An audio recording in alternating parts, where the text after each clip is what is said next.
Thank you, Ed.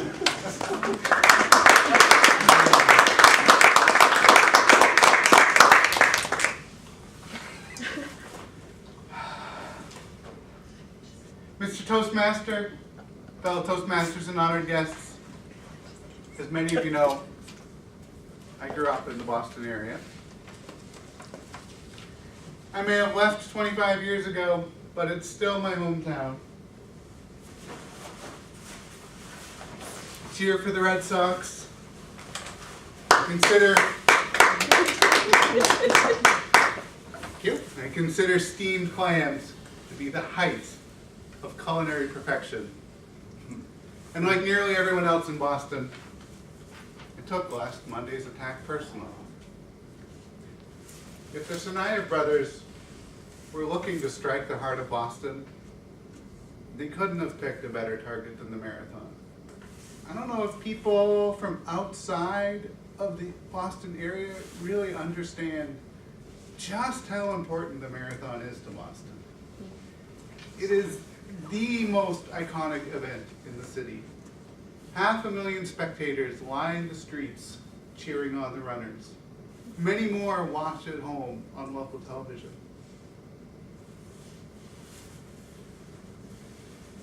And my family, I have a personal connection to the marathon. My Uncle Tom, great Uncle Tom, was the starter at the first marathon in 1897. Drawing a line in the sand with his foot and shouting "Go!" to send 15 intrepid runners on the journey from Ashland to Boston.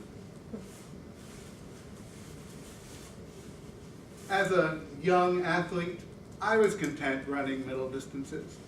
Occasionally dreamed about the marathon, but didn't really feel the need to run that far. But still, I idolized top marathoners, such as the local hero, four-time winner, Bill Rogers.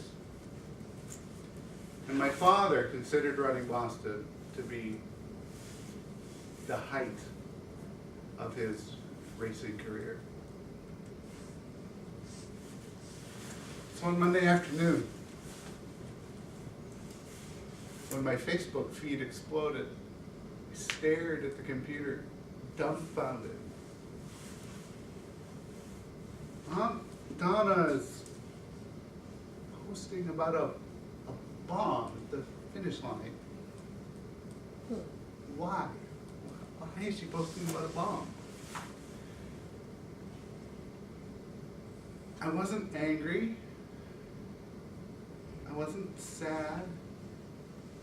I was numb. And I stayed numb for the rest of the day as I was glued to the news.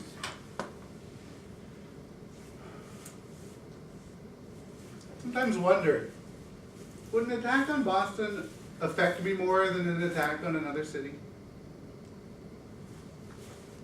And it turned out that the answer was yes. I didn't know any of the victims. My family and friends are all safe. There's really no reason why this should have affected me personally more than any other tragedy. But it did. Usually when something like this happens, I listen to the news for a while, and then when they start repeating themselves, I turn it off, wait until they've got something new to say. This time, I was just listening constantly.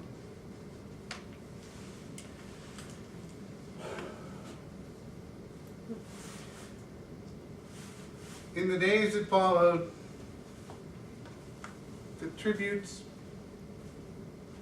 the support, they brought a few tears to my eyes. Boston is a sports town, and it warmed my heart when the Chicago Tribune devoted their front page of their sports section to a tribute. And then the Yankees played Sweet Caroline, the Red Sox unofficial theme song, to honor Boston.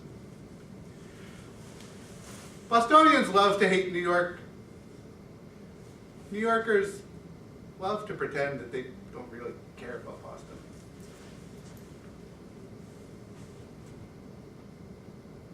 But when the chips are down, those two cities, they got each other's back.